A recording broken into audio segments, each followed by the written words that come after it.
برادران ملت اسلامی، السلام علیکم ورحمۃ اللہ وبرکاتہ۔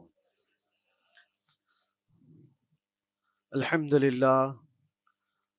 للہ الحنان المنان الذي خلق الانسان وعلمه البيان، والصلاة والسلام على رسوله سید الانس والجان وعلى آلہ واصحابہ ذوی الخیر والاحسان، اما بعد فاعوذ باللہ من الشیطان الرجیم، بسم اللہ الرحمن الرحیم۔ وَأَمَّا بِنِعْمَةِ رَبِّكَ فَحَدِّثْ، صدق اللہ مولانا العظیم۔ بارگاہ رسالت معاذ صلی اللہ علیہ وسلم میں درود پاک کا ہدیہ پیش کریں۔ اللہم صلی علی سیدنا و مولانا محمد معدن الجود والکرم وآلہ واصحابہ الکرام وابنہ الکریم وبارک وسلم صلاۃ دائمۃ سرمدا ابدا۔ قرآن عظیم میں اللہ رب العزت ارشاد فرماتا ہے، وَقَلِيلٌ مِّنْ عِبَادِيَ الشَّكُورُ، میرے بندوں میں شکر کرنے والے بہت کم ہیں۔ اور یہ بات صحیح ہے کہ بندے پر بے شمار نعمتیں اللہ تعالیٰ عطا کیا ہے، بے شمار ہیں۔ وَإِن تَعُدُّوا نِعْمَتَ اللَّهِ لَا تُحْصُوهَا، اگر تم اللہ کی نعمتوں کو گننا چاہو گے تو شمار نہیں کر سکو گے۔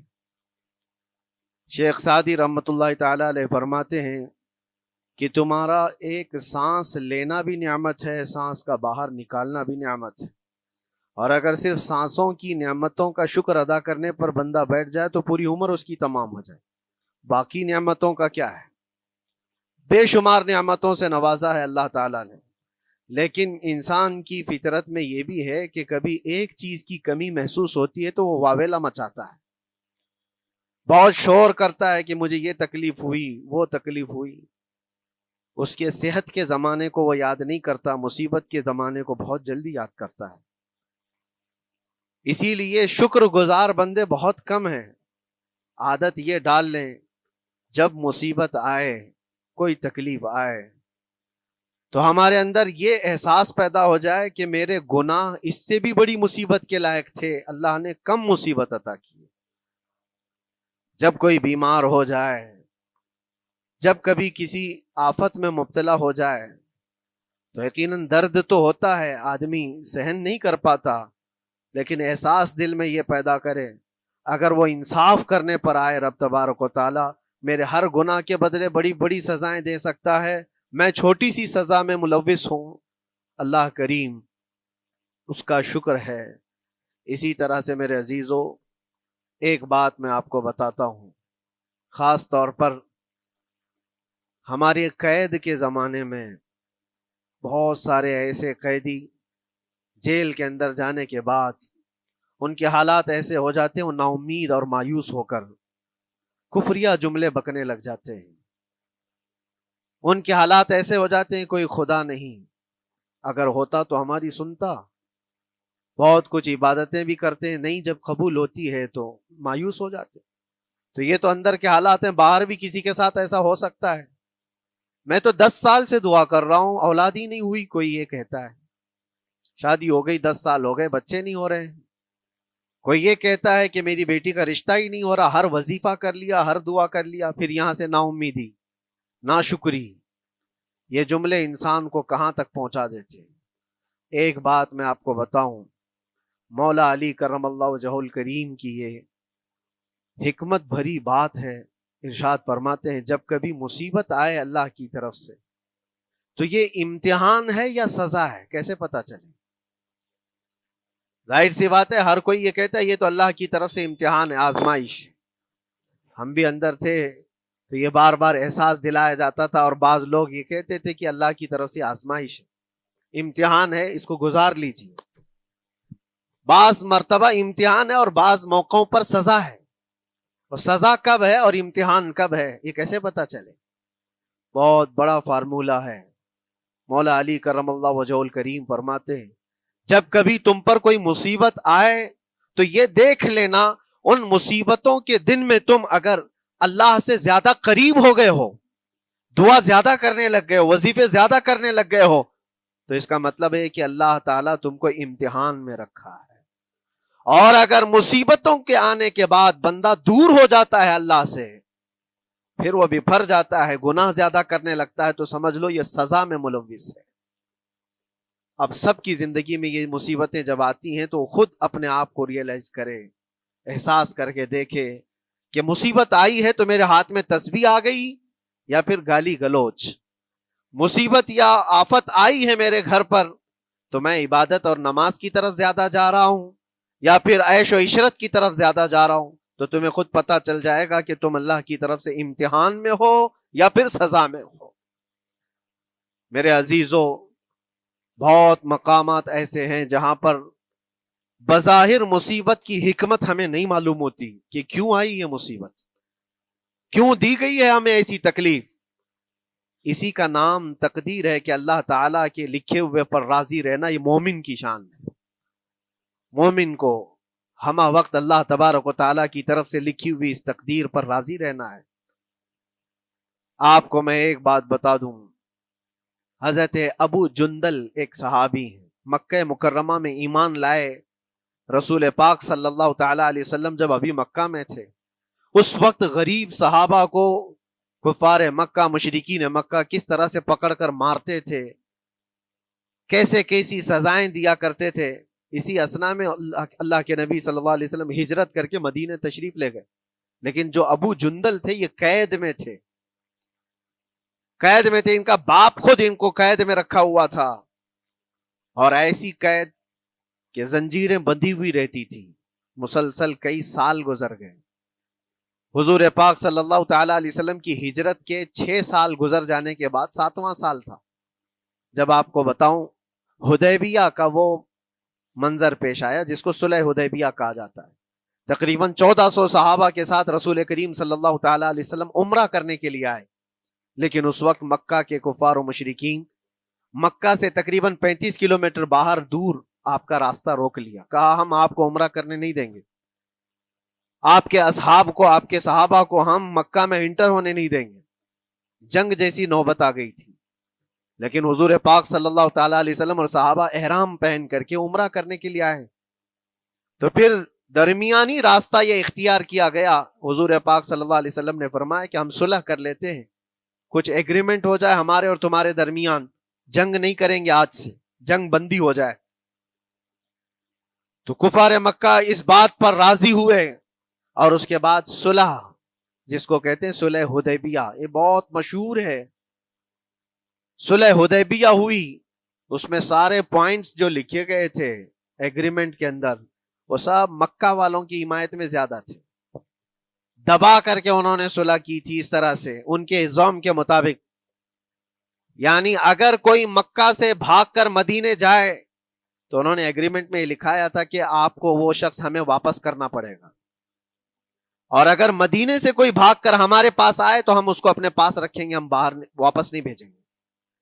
تمہارا کوئی آدمی ہمارے پاس آ گیا بھاگ کر کے، یا ہمارا ہی وہاں رہنے والا کوئی آدمی آ گیا آپ کی امان سے نکل کر کے، تو ہم اس کو اپنے پاس رکھیں گے۔ ایسی بہت ساری شرطیں تھیں، میں کیوں کہہ رہا ہوں یہ بات سن لیجیے۔ یہ صلح حدیبیہ ہو گئی، ایگریمنٹ ابھی لکھا جانا تھا، وہ ابو جندل صحابی جو کئی سالوں سے مکہ میں قید میں تھے، زنجیریں توڑ کر کے وہ باہر نکل آئے، اور جب ان کو یہ خبر ملی کہ مکہ سے 35 کلومیٹر دور اللہ کے نبی صلی اللہ تعالیٰ علیہ وسلم اپنے صحابہ کے ساتھ پڑاؤ ڈالے ہوئے ہیں اور تشریف لانے والے ہیں، کسی طرح بچ بچاتے ہوئے وہ وہاں پہنچ گئے حدیبیہ کے مقام پر۔ جیسے ہی وہ پہنچے صحابہ میں ایک شور ہو گیا، صحابہ جانتے تھے کہ کتنے سالوں سے ابو جندل قید میں ہے، طرح طرح کی اذیتیں اٹھاتا ہے، بہت مصیبتیں اٹھائی ہیں ابو جندل۔ دیکھا ان کے جسم پر پورے زخموں کے نشان تھے، ہاتھوں اور پیروں میں زنجیریں لٹکی ہوئی تھیں۔ وہ اسی حالت میں صحابہ کے پاس آ گئے، صحابہ سب نے سینے سے سینہ لگایا، استقبال کیا، ابو جندل تم آ گئے ہمارے پاس، آ گئے۔ اب بات سنو، بڑی حیرت کی ہے، ایگریمنٹ لکھا جا رہا تھا اور ابو جندل مکہ سے فرار ہو کر کے آئے تھے۔ ابو جندل کا جو باپ ہے اور دوسرے جو رئیس مکہ کے تھے، قریش کے سردار، سبوں نے ہاتھ روک لیا اور کہا ہمارا ایک آدمی بھاگ کر آپ کے پاس آیا ہے، ایگریمنٹ کے مطابق اس کو آپ ہمیں واپس کرنا ہوگا، واپس لوٹانا ہوگا۔ مکہ میں رہنے والا شخص آپ کے پاس آیا ہے، وہ ہمارا قیدی ہے۔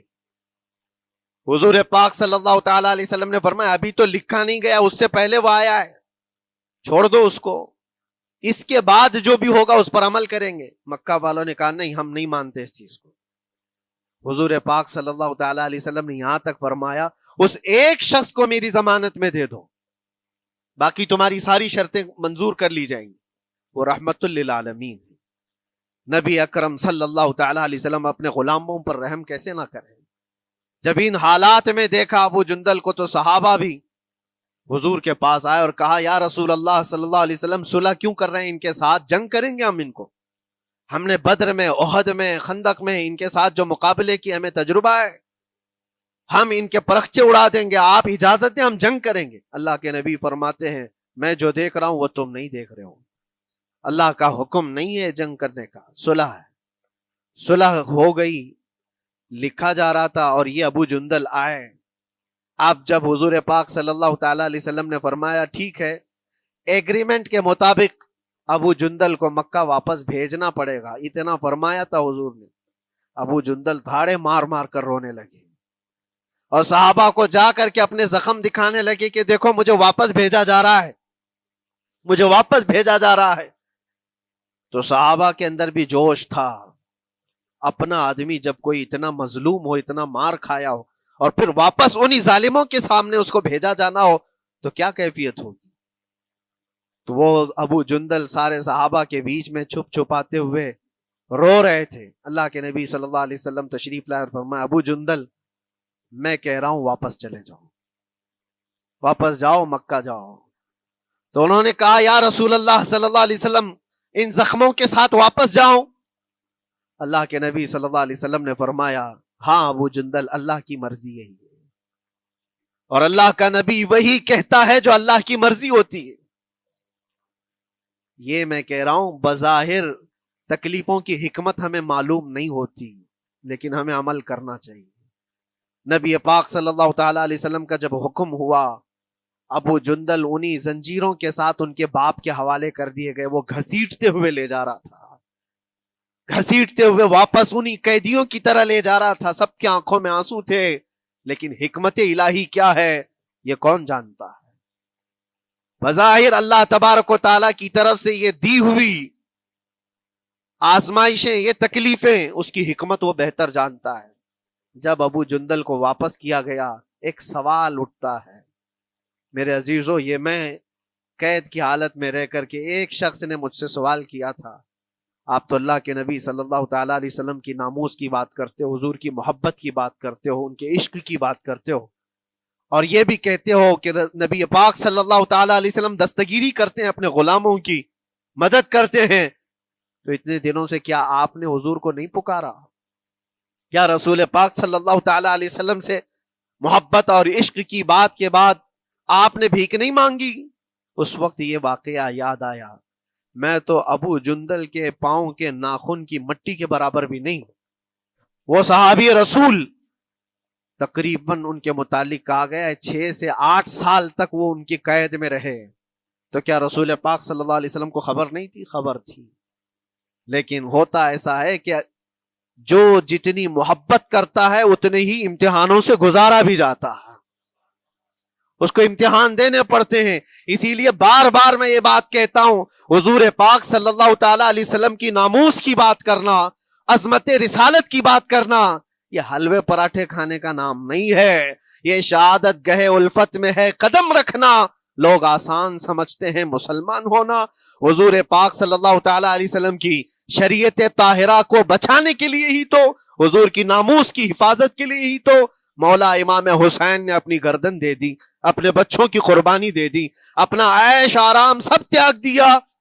یہ ساری قربانیوں کے بعد ہی اس امتحان سے بندہ نکلتا ہے۔ وہ امام احمد بن حنبل جن کے سینے میں 5 لاکھ حدیثیں محفوظ تھیں، رسول پاک صلی اللہ علیہ وسلم کی 5 لاکھ حدیثوں کے حافظ، لیکن بغداد کے ظالم حکمرانوں نے ان کو ننگی پیٹھ پر کوڑے مارے ہیں، پہلی مرتبہ 100 کوڑے، دوسری مرتبہ پھر 100 کوڑے، تیسری مرتبہ پھر 100 کوڑے، اتنے میں تو آدمی مر جاتا ہے۔ امام احمد بن حنبل کی پیٹھ جھک گئی تھی۔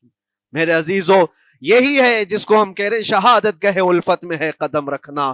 اگر تم سچا ایمان رکھتے ہو تو پھر آزمائش بھی ہوگی، اللہ کریم قرآن میں فرماتا ہے وَلَيَعْلَمَنَّ اللَّهُ الَّذِينَ صَدَقُوا وَلَيَعْلَمَنَّ الْكَاذِبِينَ، اللہ تبارک و تعالیٰ ضرور آزمائے گا سچا کون ہے اور جھوٹا کون ہے۔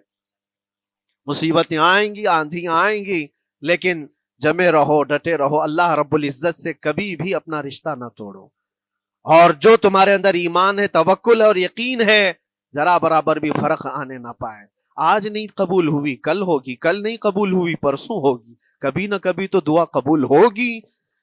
دنیا داروں کے دروازے کھٹکھٹاتے ہیں تو ایک نہ ایک دن دروازہ کھلتا ہے، وہ ارحم الراحمین ہے، وہ ارحم الراحمین ہے، دروازے کھولتا ہے، لیکن وہ بہتر جانتا ہے کس وقت دروازہ کھلنا چاہیے۔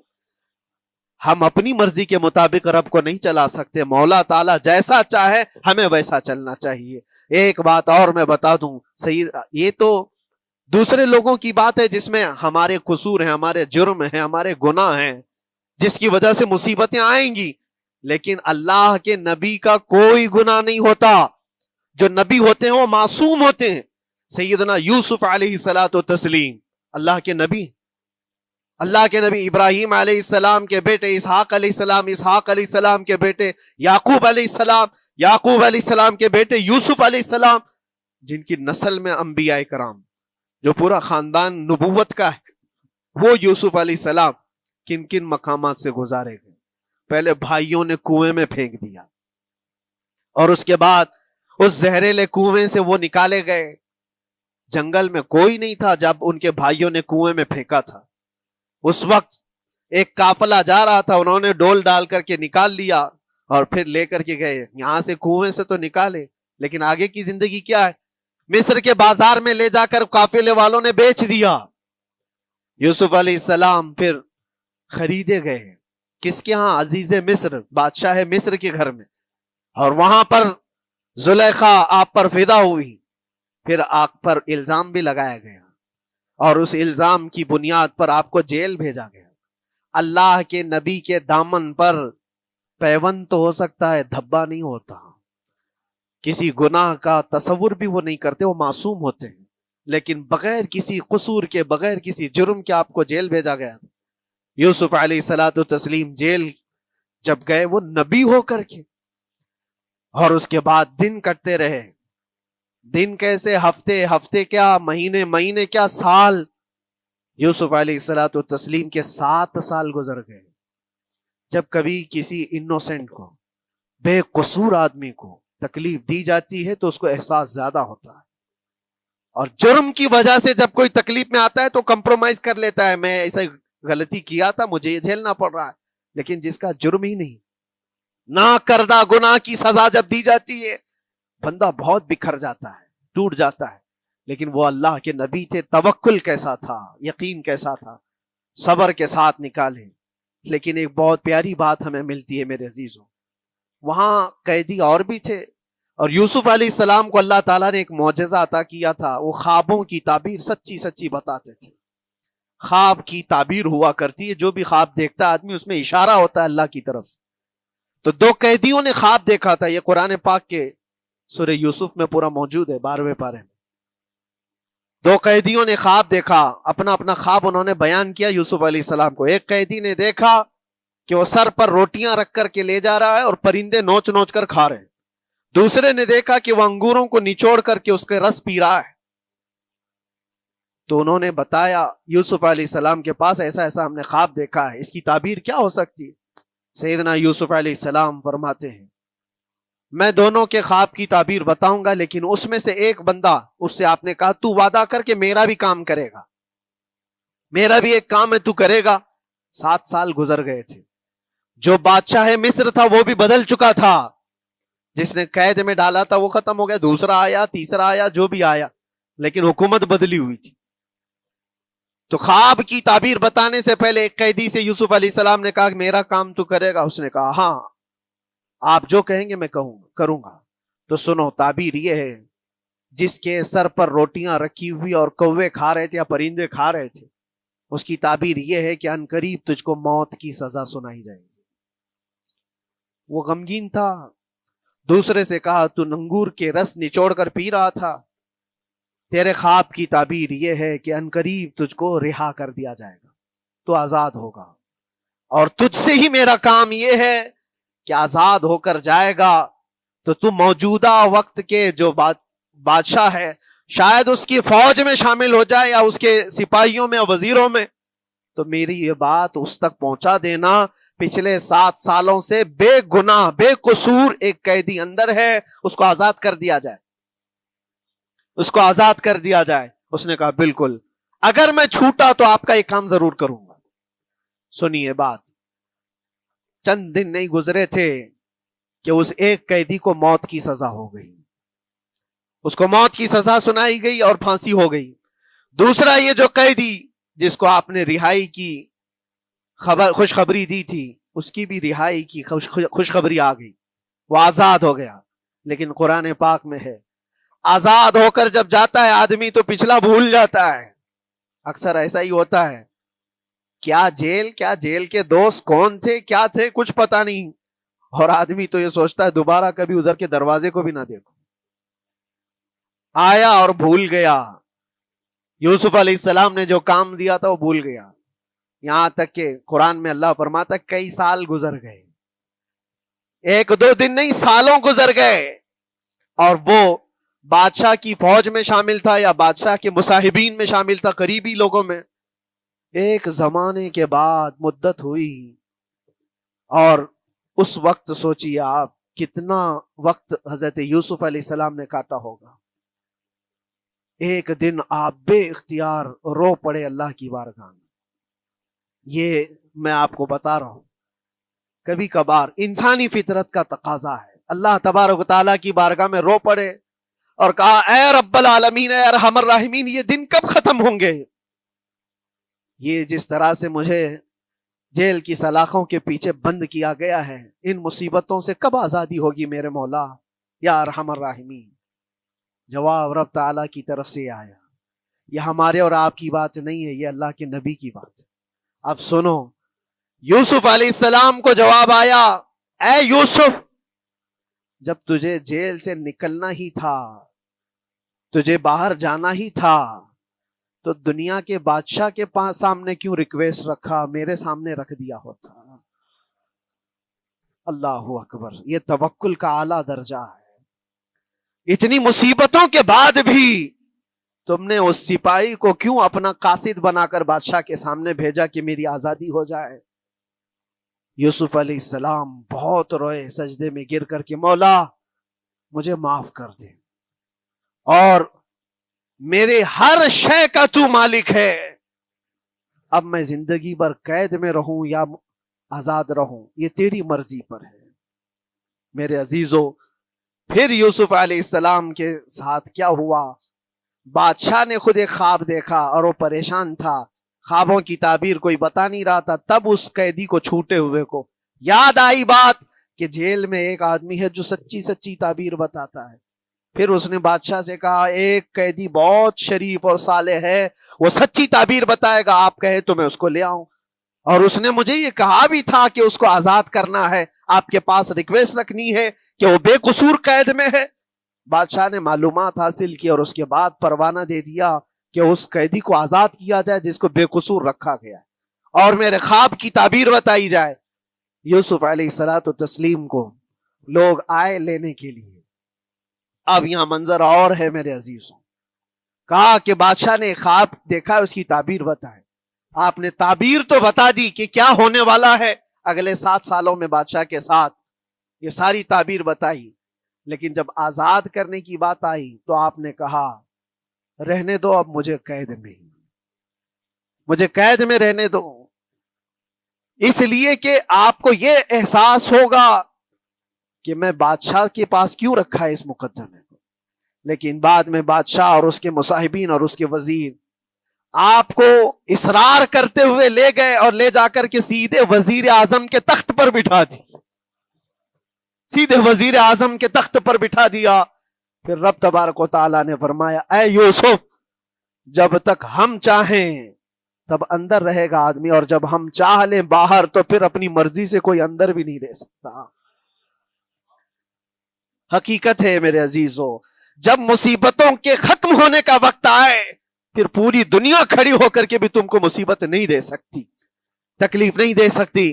اور رب تبارک و تعالیٰ نے فرمایا وَإِن يَمْسَسْكَ اللَّهُ بِضُرٍّ فَلَا كَاشِفَ لَهُ، اگر تم کو اللہ کی طرف سے کوئی مصیبت آئے تو کوئی اس کو ہٹانے والا نہیں ہے. وَإِن يَمْسَسْكَ اللَّهُ بِخَيْرٍ فَلَا رَادَّ لِفَضْلِهِ، اور اگر اللہ تبارک و تعالیٰ کوئی بھلائی کسی بندے کو دے دے تو دنیا کی کوئی طاقت اس کو روک بھی نہیں سکتی. آج اگر رب تبارک و تعالیٰ ہم کو کوئی مقام اور مرتبہ دے دے، کوئی عزت اور انعام دے دے، سارے کتے بھونکتے رہیں، اس انعام کو کوئی رد نہیں کر سکتا. اللہ تبارک و تعالیٰ کا دیا ہوا فضل اس کو کوئی کاٹ نہیں سکتا، اور اس کی دی ہوئی مصیبت کو کوئی دوسرا ٹال بھی نہیں سکتا. اسی لیے آؤ لگے رہو اسی بارگاہ میں اور عرض کرو کہ مولا مجھ سے جو خطائیں ہوئی ہیں اس کو درگزر فرما دے، اور جس طرح کی بھی تو زندگی دیا ہے یہ تیرا شکر ہے مولا. شکر ادا کرنے کی عادت ڈال لو. اللہ تبارک و تعالیٰ فرماتا ہے لَإِن شَكَرْتُمْ لَأَزِيدَنَّكُمْ، اگر تم شکر ادا کرو گے تو میں اور زیادہ عطا کروں گا، اور زیادہ عطا کروں گا. آج اگر تھوڑی سی مصیبت ہے تو شکر ادا کرو کہ مولا بڑی مصیبت تو نہیں آئی ہے، یہ بھی تیرا کرم ہے، تیرا احسان ہے. مصیبت زدہ لوگوں کو دیکھتا ہوں تو پھر میں یہ کہتا ہوں ہاتھ بھی سلامت ہے، پیر بھی سلامت ہے، آنکھ بھی سلامت ہے، زبان بھی سلامت ہے، دماغ بھی چل رہا ہے. کیا یہ شکر کرنے کا موقع نہیں ہے؟ یہ شکر کرنے کا مقام نہیں ہے؟ آؤ ہر دن اللہ کا شکر ادا کرو، شکایتیں کم کرو. اللہ تبارک و تعالیٰ کو یہ زندگی پسند ہے. وآخر دعوانا ان الحمد للہ رب العالمین. السلام علیکم.